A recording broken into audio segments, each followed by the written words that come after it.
ఉద్యమాల తొలి పొద్దువని ఎగిరే ఎర్రని జెండవని భువనగిరి సింధూరమని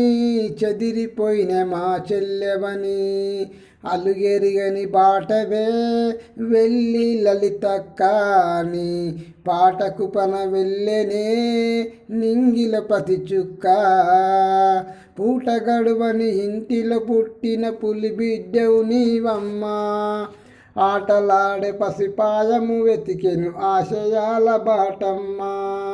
కథలు చెప్పుతూ ఎతలు బాడినవు కథనే కోగిలమ్మా పాట పైన ప్రతికారము చూపిన పాడు లోకమిదిరా అది 7 ముక్కలై ప్రజల గుండెల నిలిసిపోయగదరా ఈ నెత్తురు తడిసిన నేలన మొలికెత్తిన గొంతై పాడనా అలుగెరిగని